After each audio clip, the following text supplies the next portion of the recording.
பிளாசி முதல் செங்கோட்டை வரை உரை ஓவியம்.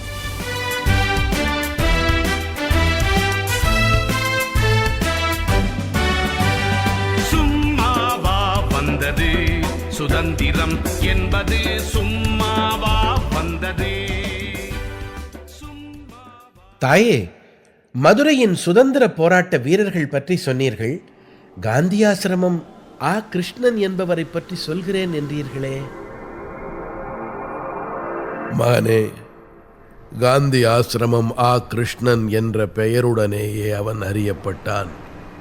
1908 செப்டம்பர் 7 திருநெல்வேலியில் பிறந்து அங்கேயே பள்ளி படிப்பையும் முடித்தான் கிருஷ்ணன்.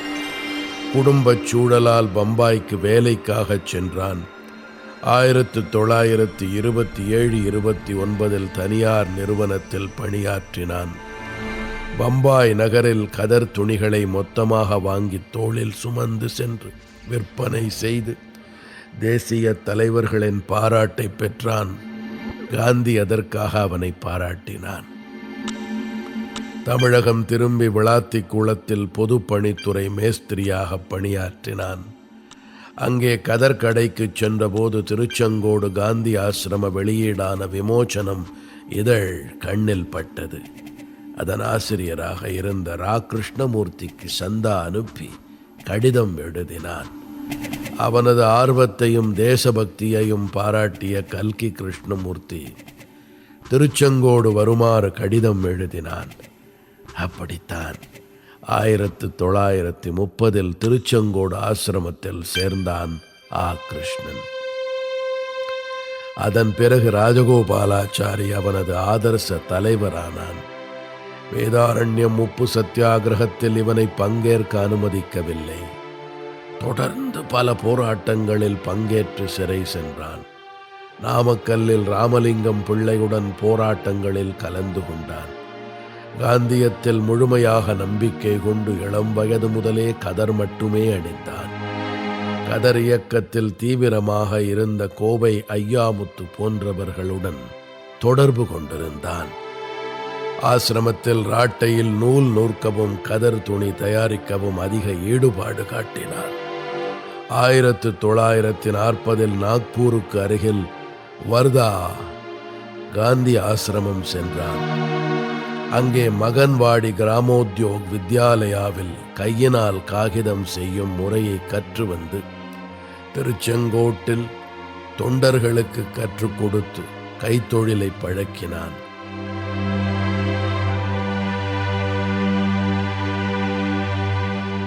திருநெல்வேலி மாவட்டம் கள்ளிடை குறிச்சியில் பிறந்தவன் கோமதி சங்கர தீட்சிதர். நெல்லை மாவட்டத்தில் வேகமாக பரவிய தேசபக்தி உணர்வின் காரணமாக இளம் வயதிலேயே சுதந்திர வேள்வியில் தன்னை அர்ப்பணித்துக் கொண்டான்.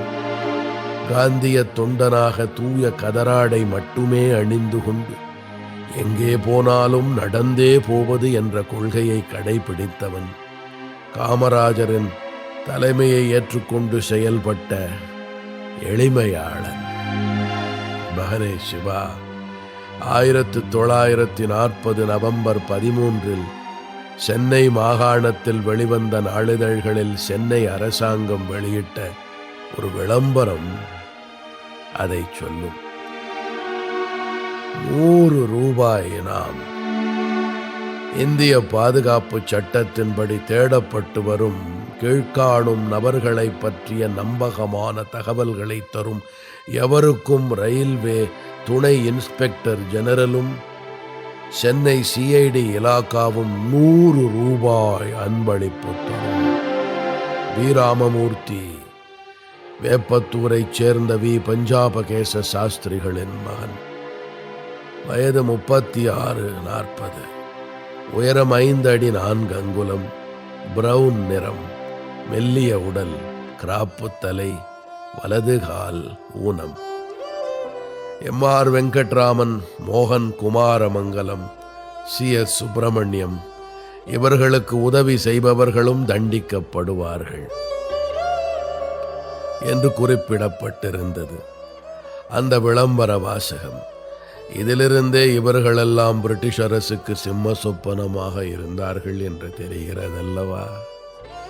இலக்கியவாதியாய் வெளியில் தெரிந்தாலும் சுதந்திர போரில் தைரியம் கொண்ட வீரனாய் உலா வந்தானே கம்பனடி பொடி சா கணேசன். காந்தியை காரைக்குடிக்கு அழைத்து வந்தான். தனிநபர் சத்தியாகிரகத்தில் ஈடுபட்டான். காரைக்குடி மகர் நோன்பு பொட்டலில் மதுக்கடை மறியல்களை நடத்தி காரைக்குடியிலிருந்து மதராஸை நோக்கி தன்னந்தனியனாய் பாத யாத்திரை சென்று கைதானானே. இன்னும் எத்தனையோ வீரர்களின் மைந்தர்கள் என் விடுதலைக்காக பல கொடுமைகளை தாங்கிக் கொண்டார்கள். உயிரை துச்சமென மதித்து பலர் தங்கள் வாழ்க்கையையே அர்ப்பணித்தார்கள். அவர்களின் பெயர்களெல்லாம் இன்றும் பதிவேடுகளில் உறங்கிக் கிடக்கின்றது. அந்த பட்டியலை எடுத்து பார்த்தாலே சுதந்திர போராட்டத்தின் வீச்சும் தியாகங்களும் உனக்கு புரிந்துவிடும் மகனே. வேதாரண்யம் முப்பு சத்தியாகிரகத்தில் ஈடுபட்ட சர்தார் வேதரத்னம் பிள்ளையைத்தான் நினைக்காமல் இருக்க முடியுமா? அவன் நிறுவிய கஸ்தூர்பா காந்தி கன்யா குருகுலத்தை சொல்லாமல் இருக்க முடியுமா? ஆங்கில ஆதிக்கத்துக்கு அடிபணியாமல் சுதந்திர போராட்டத்தில் ஈடுபட்ட பல்வேறு தரப்பினருக்கும் உதவிகளை செய்தானே தொழிலதிபரான டிவி சுந்தரமையங்கார். அவனைத்தான் மறந்துவிட முடியுமா? செல்வச் செழிப்பில் இருந்தாலும் எளிமையான கதருடுத்தி வீடு வீடாகச் சென்று கதர் துணி அணியுமாறு பிரச்சாரம் செய்து கதர் துணிகளை விற்பனை செய்த அவன் மனைவி லக்ஷ்மி அம்மாளைத்தான் சொல்லாமல் விட முடியுமா? அவர்களின் மகள் சௌந்தரம் ராமச்சந்திரன் செய்த பணிகளைத்தான் மறந்துவிட முடியுமா? பெண்கள் மேன்மை அடைய வேண்டும், கல்வி அறிவு பெற வேண்டும் என்று சௌந்தரம் ஆற்றிய பணிகள் மிகப்பெரியது மகனே. ஒரு முறை 1857 முதல் இந்திய சுதந்திர போராட்டம் பற்றி வீர சாவர்கர் எழுதிய ஆங்கில நூலை மதுரை சிதம்பர பாரதி சௌந்தரத்திடம் கொண்டு வந்து கொடுத்தான். அது அரசாங்கத்தால் தடை செய்யப்பட்டிருந்தது. அந்த நூலை மிக துணிச்சலுடன் சௌந்தரம் தமிழில் மொழிபெயர்த்து கொடுக்க காரைக்காலில் அச்சாகி ரகசியமாக நாடு முழுவதும் விநியோகிக்கப்பட்டது. அந்த நூல் சுதந்திர தாகம் தமிழக மக்களிடையே பரவ இந்த நூல் பெரிதும் காரணமானது. எரிமலை என்ற இந்த நூலை பலர் மொழிபெயர்த்திருக்கிறார்கள். என்றாலும் அன்றைய அடக்குமுறைக்கு நடுவே சௌந்தரத்தின் துணிச்சல் வார்த்தைகளுக்குள் அடங்குமா என்ன? எத்தனையோ தியாக உள்ளங்கள் இப்படியெல்லாம் சிரமப்பட்டு ஆங்கிலேயருக்கு எதிராக போராடி மிக பெரும் நெருக்கடியை கொடுத்ததால் தான் அவர்கள் இந்த நாட்டுக்கு அரசியல் சுதந்திரம் கொடுத்துவிட்டு வெளியேற வேண்டும் என்ற முடிவுக்கு வந்தார்கள். அப்போது என்ன நடந்தது என்பதை சொல்லுகிறேன் மகனே.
பிளாசி முதல் செங்கோட்டை வரை உரை ஓவியம் கேட்டீர்கள். போரிலே இறங்கிவிட்டால் இன்னல் சூழும் தெரியும். பெற்ற தாய் பசித்திருப்பாள், பிள்ளைக்கு அது புரியும். அன்னையர்க்கு அன்னை